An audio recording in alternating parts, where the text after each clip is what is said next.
será que nós estamos preparados para passarmos por algumas fases e virão de encontro a nós? Glória a Deus. E eu falei, Senhor, eu vou trazer um resumo dessa lição de número 4, e o título diz assim, mas antes de eu ler o título, abra a sua Bíblia, Atos dos Apóstolos, capítulo número 4. Atos dos Apóstolos, capítulo número 4, versículo de número 25. A lição dá a partir do versículo de número 24, mas nós vamos pegar a partir do versículo de número 25, para os irmãos terem a noção do texto. Atos dos Apóstolos, capítulo 4, versículo 25.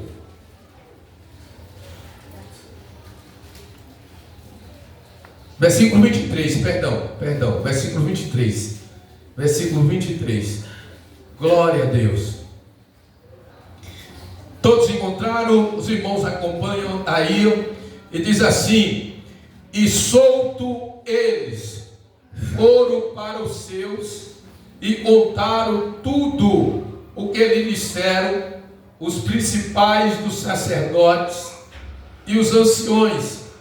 E ouvindo eles isto, unânimes, levantaram a voz a Deus e disseram: Senhor, Tu és o que fizeste o céu e a terra e o mar e tudo o que neles há, e disseste pela boca de Davi, teu servo, porque bramaram as gentes, e os povos pensavam coisas vãs, levantaram-se os reis da terra, e os príncipes se ajuntaram a uma contra o Senhor, e contra o seu ungido, porque verdadeiramente contra o teu santo filho Jesus, e tu ungiste, se ajuntaram, não só Herodes, mas Ponício Pilatos, os gentios e os povos de Israel, para fazerem tudo o que a tua mão e o teu conselho tinha anteriormente determinado e se havia de fazer. Agora, pois, ó Senhor, olha para as suas ameaças e concede aos teus servos, e fale com toda a ousadia a tua palavra, enquanto estendes a mão para curar e para que se faça sinais e prodígios pelo nome do teu santo filho Jesus. E tendo eles orado, moveu-se o lugar em que estavam reunidos, e todos foram cheios do Espírito Santo e anunciavam com ousadia a palavra de Deus. Glória a Deus, louvado seja o nome do Senhor. O tema da lição dessa noite, o título, diz assim: uma igreja cheia do Espírito Santo. E na capa dessa lição nós temos aqui uma pomba. A pomba, ela simboliza o Espírito Santo. Ela não é o Espírito Santo, mas é um símbolo do Espírito Santo. Como a água, ela é um símbolo do Espírito Santo, mas ela não é o Espírito Santo. Como o fogo também é um dos símbolos do Espírito Santo, mas o fogo não é o Espírito Santo. Agora, quem é o Espírito Santo? Uma igreja cheia do Espírito Santo. Eu anotei algumas coisas aqui e é fundamental, ainda que eu for falar aqui muito rápido, porque não vai dar para mim ler todos os versículos, todos os textos, e vou falar acerca da pessoa do Espírito Santo. E são muitos textos, são versículos abundantes e vai falar acerca da pessoa do Espírito Santo. Quem é o Espírito Santo? Para alguns que ensinam aí fora, o Espírito Santo é uma força ativa, é um fluido. Não, a pessoa do Espírito Santo, ela não é uma força ativa. O Espírito Santo não é uma força ativa. O Espírito Santo não é um fluido. O Espírito Santo é uma pessoa. Ele possui personalidade de uma pessoa. Ele tem inteligência, emoções, vontade, ato, consciência, autodeterminação ou autoconsciência, autodeterminação. Então nós vemos aqui as características do Espírito Santo de uma pessoa. E uma pessoa tem, ele fala, ele ouve, ele determina, ele unge, ele separa. Por exemplo, um dos atos do Espírito Santo, aleluia, a Bíblia vai dizer que o Senhor Jesus, ele disse no Evangelho de João, capítulo 16, o Espírito Santo, ele convenceria o homem da justiça, do juízo e do pecado, convenceria o mundo. A Bíblia também vai dizer em Romanos capítulo 8 e versículo 26, aleluia, e ele nos ajuda nas nossas fraquezas, ele intercede por nós com gemidos inexprimíveis. O Senhor Jesus também disse no Evangelho de João capítulo 14 versículo 26, aleluia, ele disse que o Espírito Santo, quando ele viesse, ele nos ensinaria todas as coisas e nos faria lembrar de tudo. Glória a Deus. O Espírito Santo também, o Senhor Jesus, ele disse no Evangelho de João capítulo 14 e o versículo 17, ele disse que ele habitaria em nós. Em outro lugar das Escrituras, a Bíblia também diz, e nós somos templo e morada do Espírito Santo de Deus. Glória a Deus. A Bíblia também vai dizer na carta de Éfeso, capítulo 4 e versículo 30, diz que ele entristece. A Bíblia dele vai dizer: não entristeçais o Espírito Santo de Deus, no qual está selado para o dia da redenção. Ele entristece. Ele também testifica de Cristo. João capítulo 15, versículo 26. Ele glorifica Cristo. João capítulo 16, versículo 14. A Bíblia também diz que o Espírito Santo de Deus, ele é Deus. Atos dos Apóstolos, capítulo 5, capítulo 3, versículo 3, versículo 4. Quando Pedro disse para Ananias e Safira: por que encheste, Satanás, o teu coração, para que mentisse ao Espírito Santo? Não mentiste a homens, mas a Deus. Então este texto, esse versículo, deixa muito bem claro que o Espírito Santo é Deus, é a terceira pessoa da Trindade. Glória a Deus. E ainda diz mais, que ele habita em nós. Então, o Espírito Santo não é uma força ativa. O Espírito Santo é Deus, é uma pessoa e é santo e requer de nós santidade. Por ele ser santo, aquele que habita deve viver uma vida de santidade. Uma igreja cheia do Espírito Santo é a lição de hoje. E se refere, nós estamos na tratativa acerca da igreja em Jerusalém. Era uma igreja modelo, e um dos modelos, aleluia, desta igreja é que ela era cheia do Espírito Santo. Eu estava falando para alguém hoje, aquilo que se perdeu no decorrer da história, capítulo número 12, 3, da igreja primitiva foi resgatado na ocasião da reforma. E a igreja de hoje, ela está se afastando um pouco daquilo que os reformadores, usado por Deus, resgatou lá atrás. Mas essa lição, ela vem nos confrontar e vem, aleluia, nos despertar para uma realidade que a igreja de hoje precisa vivenciar. E aí eu pergunto para os irmãos, qual é a característica, ou quais são as características de uma igreja cheia do Espírito Santo? Ou como identificar uma igreja cheia do Espírito Santo? Eu preciso me conter para mim não entrar para a pregação e me deter aqui no ensino, porque esse ensino é muito profundo, ainda que seja um culto comum como esse. Mas quem sabe alguém disse, mas ensino hoje.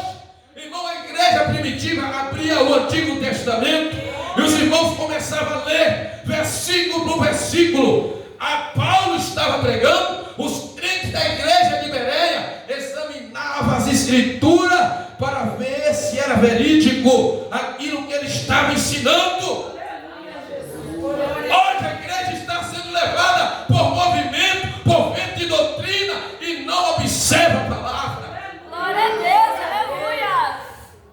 Qual é a característica de uma igreja cheia do Espírito Santo? Será que é uma igreja e fala línguas?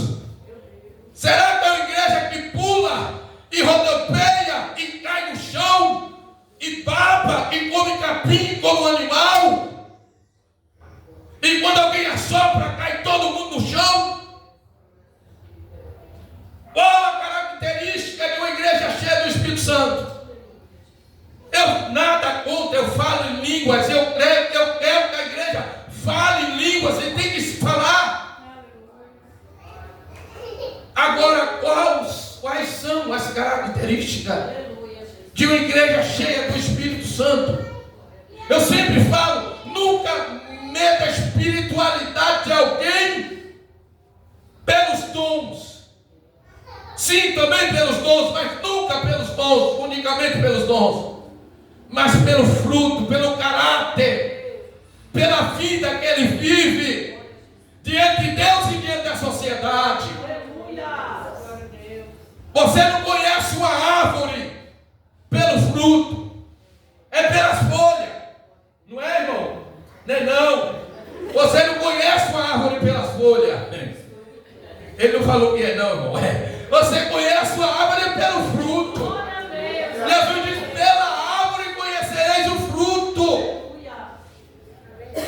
E aí João Batista disse para aqueles fariseus que a árvore, então, o machado está no pé da árvore, produz fruto digno de arrependimento. Não machado desce. Irmão? Então qual é a característica, como identificar uma igreja cheia do Espírito Santo? Porque a igreja de Jerusalém era um modelo, e é um modelo, e deve ser seguido de uma igreja cheia do Espírito Santo. E aí a gente olha para a igreja hoje, eu nunca generalizo, porque eu sei que há os remanescentes. Ontem mesmo eu estava vendo no monte, tanto crente doido no monte, tanto crente doido, indo para tudo quanto é lado, gritando, buscando a Deus. Aquele irmão que teve lá, chegou lá no monte, daí a pouco nós estávamos lá, aí o homem vem correndo por dentro do mato, com aquela lanterninha por dentro do mato. De onde tu vem? Eu venho lá da Zona Norte, saí do trabalho da Zona Norte e vim para o monte. Há sempre um remanescente fiel. Nunca vai voltar remanescente fiel. Quando todos se corromperem, Deus sempre terá os 7.000 deles escondidos. Deus sempre terá os seus 7.000. Quais são as características, irmão, de uma igreja cheia do Espírito Santo?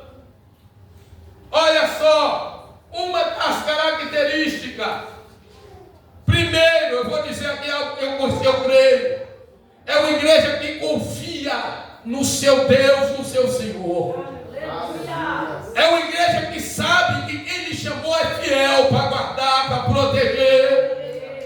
Sabe que Deus, que começou a boa obra, Ele vai ter condição de concretizar. E que a vontade dele a vontade dele permanece, independente do que venha acontecer, independente do que quem se levante. Mas se Deus está determinado a realizar algo por intermédio da igreja, de alguém, Ele realiza. Então, uma das características é a confiança no Senhor. Mas a lição, ela nos diz que uma das características de uma igreja cheia do Espírito Santo. O que é ser um crente cheio do Espírito Santo? Batizado com o Espírito Santo é uma só vez. Quando alguém é batizado com o Espírito Santo é uma só vez. Mas o enchimento é de tempos em tempos. Você vai ver aqui no livro de Atos mais de 10 vezes falando. Em tempos e tempos eles foram cheios do Espírito Santo. E aí eu falo para os irmãos, não tem como, eu tenho que me segurar para mim não atropelar a lição aqui. Uma igreja cheia do Espírito Santo é uma igreja aqui que está aqui. É uma igreja que perseverante. É uma igreja perseverante. Glória a Deus, aleluia. A igreja aqui em Atos capítulo 4, que o capítulo 4 é a continuação do capítulo 3, após Pedro e João, usado por Deus, ter curado aquele homem no templo, e por causa daquela cura, quase 5.000 almas se renderam ao Senhor. As autoridades com inveja pegaram Pedro e pegaram João e disseram para eles: vocês precisam parar, vocês não podem mais pregar e nem ensinar nesse nome. Para com isso, porque vocês estão causando um alvoroço, vocês estão tirando pessoas do templo. Aleluia. E aí eu estava ouvindo alguém falando hoje. Aleluia. E a igreja de hoje precisa desenvolver a capacidade de suportar. Essa igreja aqui, ela tinha capacidade de suportar. Aí eu falo, como suportar uma prisão, chicotadas nas costas? Como suportar se não estiver cheio e cheia do Espírito Santo? Aí alguém disse, eu posso dizer que a igreja de hoje precisa desenvolver a capacidade de suportar. Por quê? Hoje nós estamos vivendo em uma época em que você não pode falar nada. Crentes mimimi. Não tem preparo para suportar algo maior. Imagine comigo, Paulo e Silas. Paulo e Silas naquela prisão, com as costas dilaceradas, sangue descendo pelas costas. Perto da meia-noite eles oravam a Deus. Glória a Deus, aleluia. Eita, irmãos. Oh, Deus. Nós precisamos desenvolver a capacidade de suportar. Porque, olha, irmão, prepara. Eu estava ouvindo alguém falando, e um determinado estado aqui do nosso país tem um juiz que está elaborando projeto para aqueles que expulsar demônio, eles forem presos. E aí, você vai parar de pregar a palavra? Você vai ficar enclasulado entre quatro paredes? Porque Deus vai mandar algo para essa igreja da última hora. Nós estamos parados, cruzados os nossos braços, lutando pelos nossos bem-estar, esquecendo do principal objetivo, o qual Deus determinou para a igreja. Uma igreja perseverante. Uma das características de uma igreja, irmão,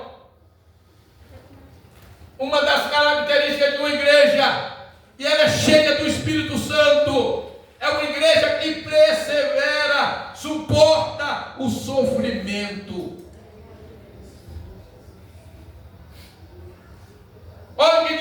tópico 1. Após a sua pregação junto à Porta Formosa, Pedro e João são levados presos e posteriormente ameaçados por pregarem o nome de Jesus. Foi dito a eles, não falasse, nem ensinasse no nome do Senhor. A ordem era clara, mas os apóstolos estavam dispostos a pagar o preço de não segui-la, aquela ordem.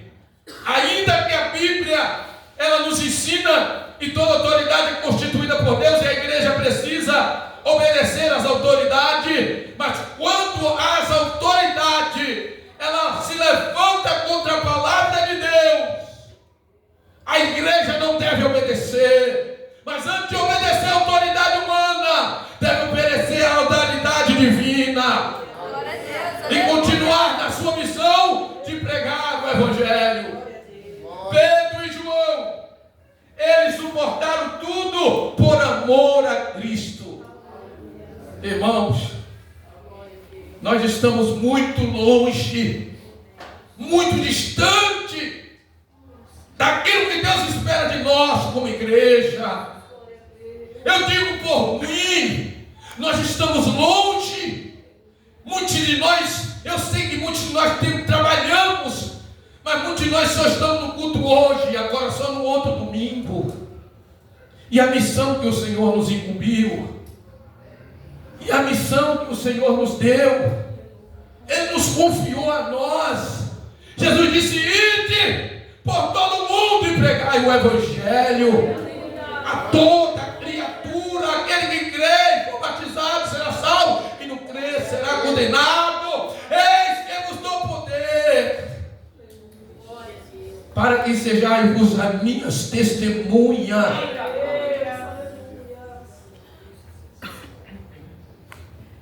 Agia com perseverança. Isso só foi possível porque Pedro, que falava por si e pelos demais apóstolos, havia sido cheio do Espírito Santo. Atos capítulo 4, versículo 8, diz que Pedro, cheio do Espírito Santo. Eu não imagino um crente cheio do Espírito Santo. Imagine um crente cheio de Deus. Ele não teme o mal, ele não teme a morte. Ele honra a Deus como Estevão. Estevão apredejado, sendo apredejado. E é nesta hora, irmão, que Deus se revela de uma forma gloriosa.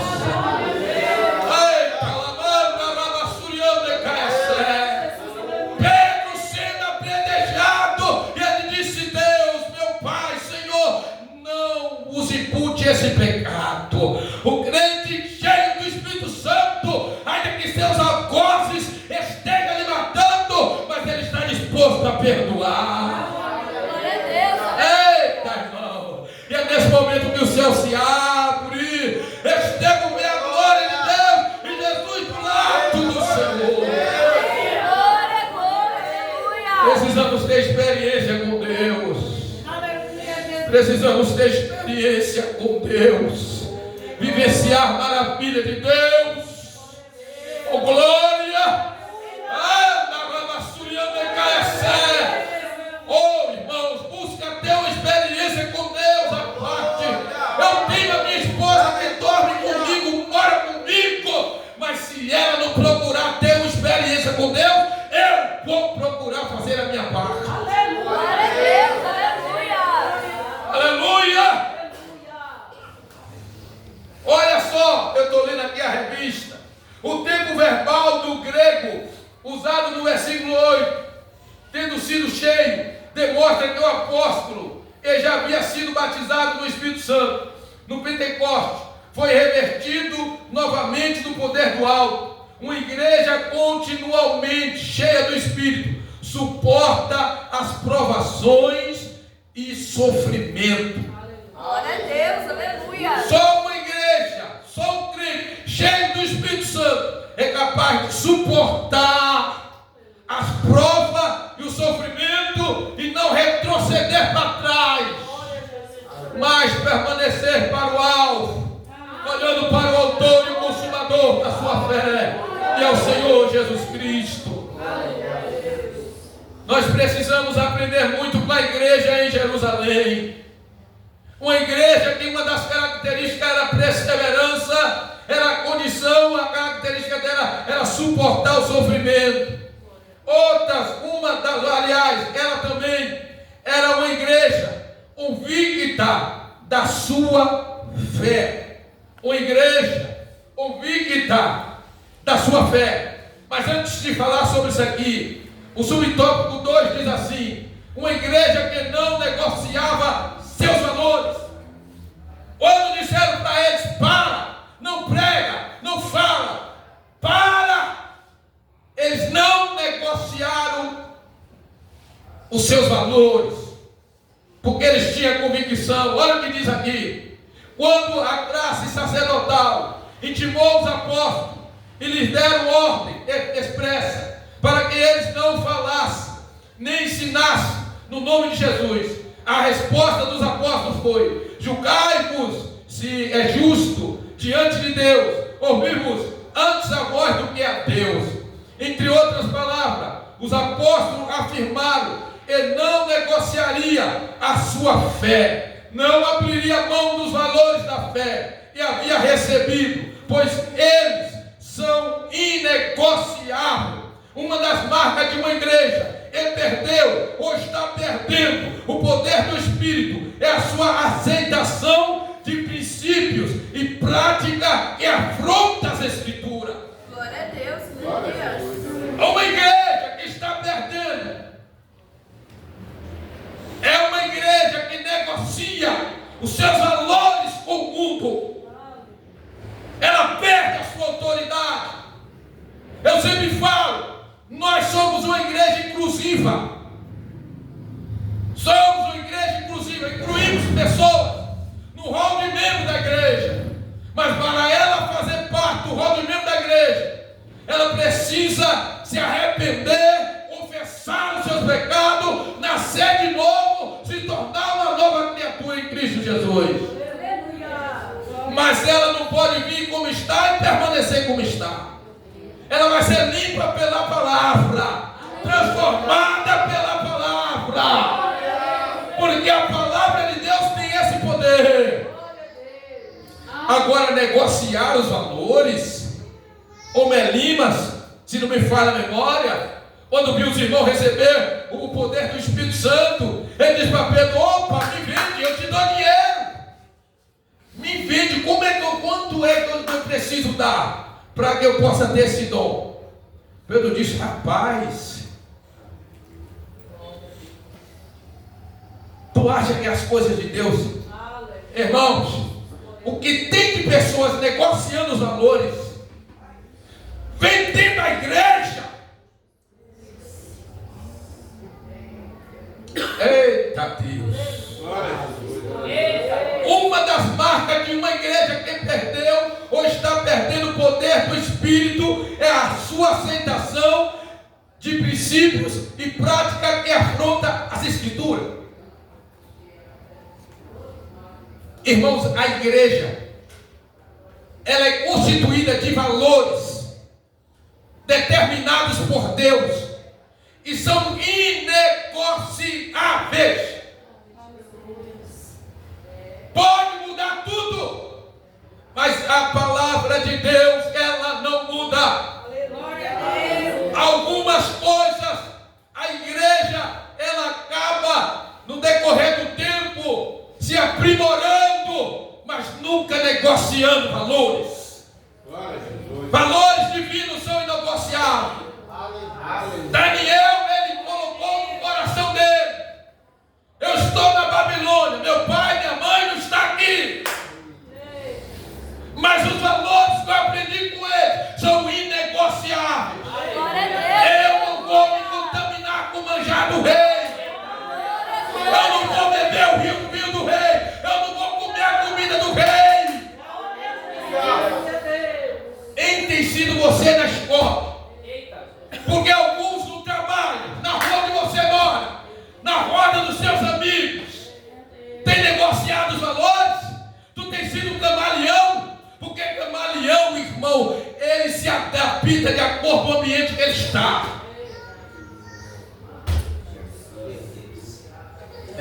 da vida.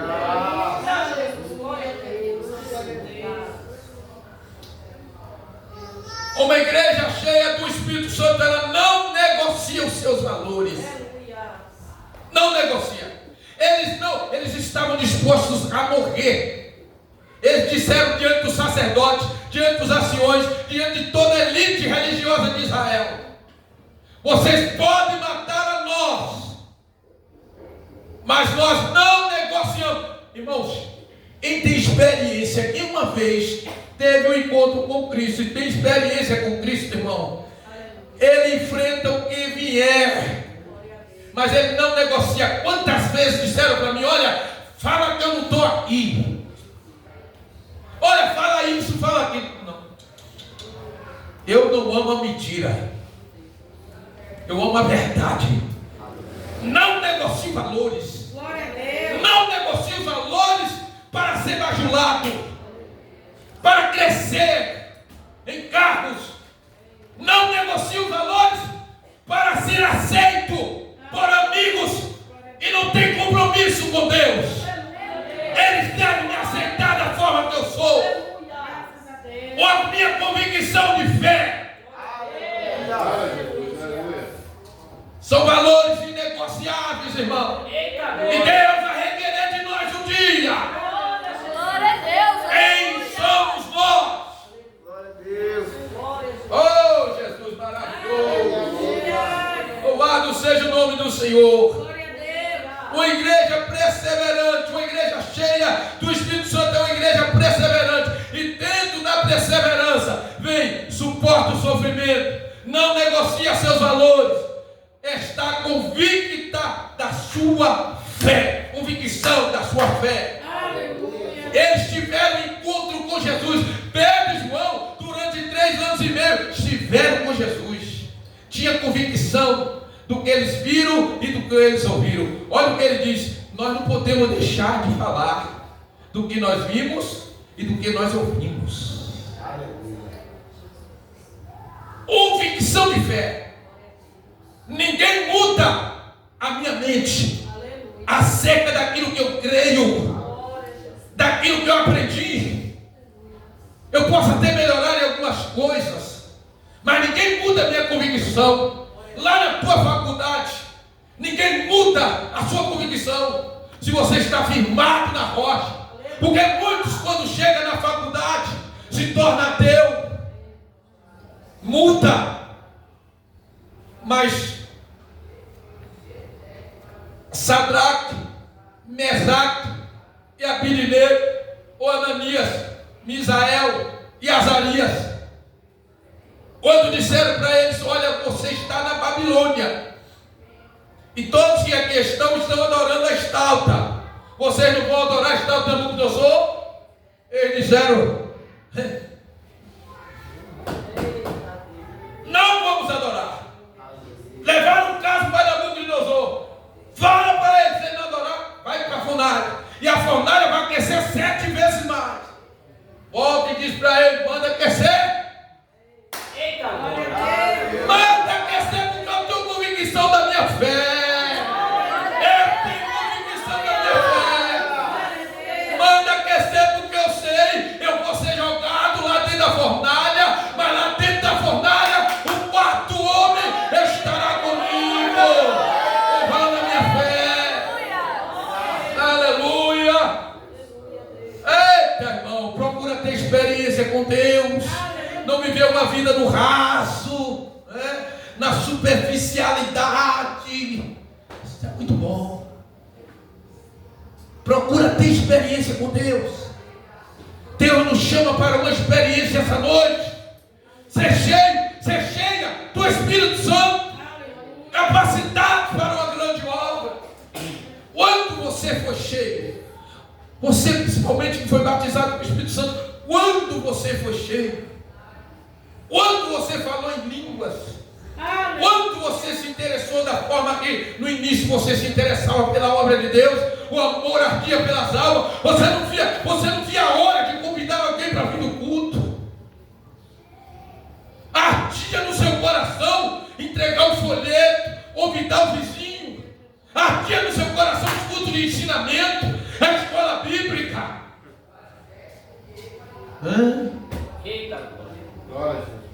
Estamos muito longe daquilo que Deus espera para nós, a igreja de hoje.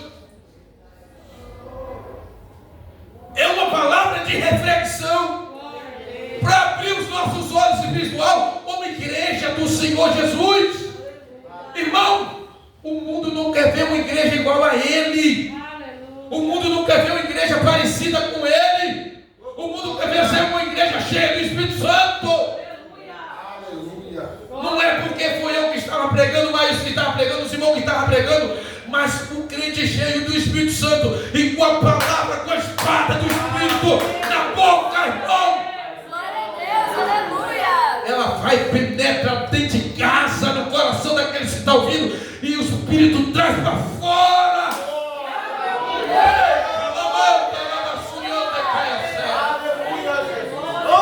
Está faltando em nós fervor espiritual, poder de convencimento. Glória a Deus. Glória a Jesus. No entanto, a igreja cheia do Espírito não apenas proclama a palavra, mas também manifesta a obra de Deus. Jesus foi poderoso, tanto em palavra quanto em obra. Ó igreja, glória a Deus, está cheia do Espírito. Ela não só proclama a palavra, mas os sinais acompanham também a ela. Os sinais devem acompanhar esta igreja. Aleluia. Oh, irmão, Jesus mudou, não mudou, é o mesmo. Aleluia. Em temos mudado somos nós. Porque é o mesmo Deus que ouviu Pedro e João quando disse para aquele paralítico: eu não tenho prata, eu não tenho ouro, mas o que eu tenho isso eu te dou em nome de Jesus Cristo. Levanta-te e anda. E o coxo levantou, entrou para dentro do templo, salteando e glorificando a Deus. Outra característica de uma igreja que ora, uma igreja que ora com poder. Uma das outras características é uma igreja que ora com poder, orando com propósito. Observamos na oração do capítulo 4, 24, 30 de Atos dos Apóstolos que os crentes oram para que Deus seja glorificado por meio de um evangelismo de poder.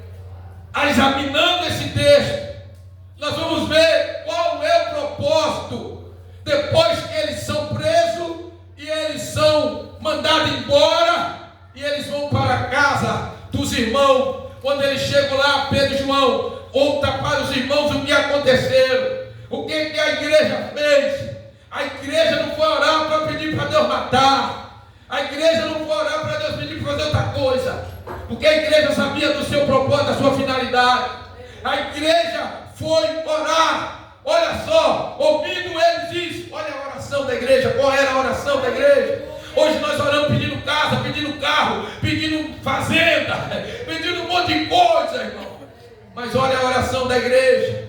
Atos capítulo 4, versículo 24. Ouvindo eles isso, unânime, levantaram a voz a Deus e disseram: Senhor, Tu és o Deus que fez o céu e a terra, e o mar e tudo o que neles há.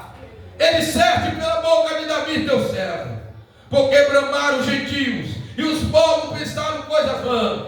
Levantaram-se os reis da terra e os príncipes ajuntaram a uma contra o Senhor e contra o seu ungido. Porque quem levanta contra a igreja está levantando contra Deus.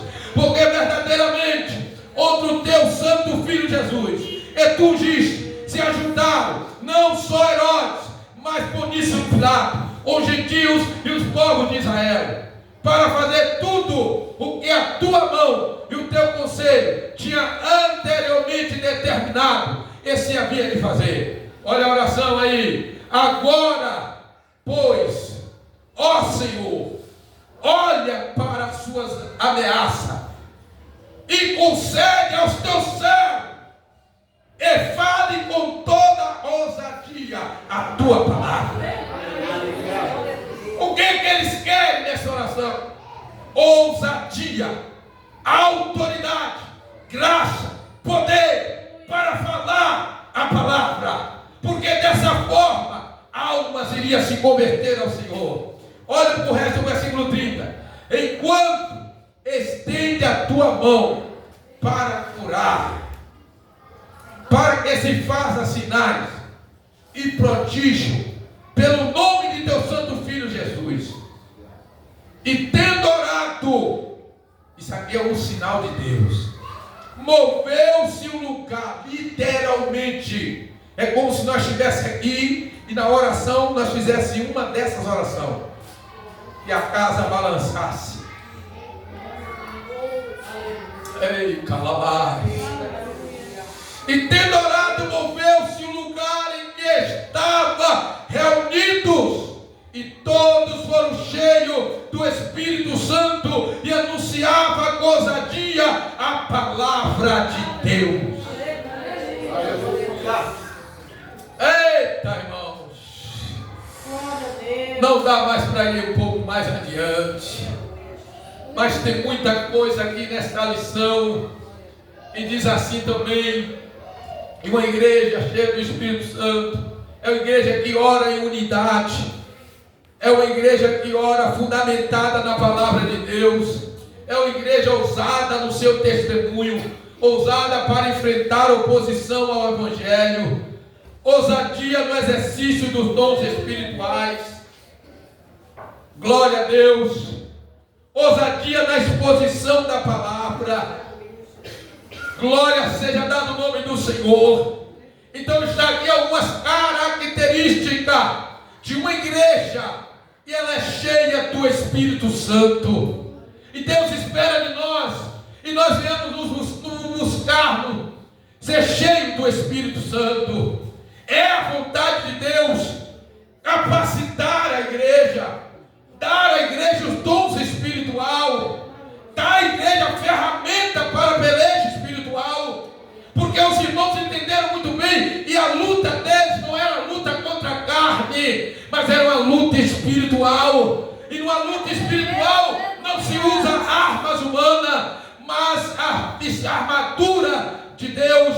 Está em Éfeso capítulo 6, versículo 10, quando Paulo disse: nós demais, irmão eu, fortalecei-vos no Senhor e na força do seu poder, revistai-vos com toda a armadura de Deus, para que possais estar firme contra a astuta cilada do diabo.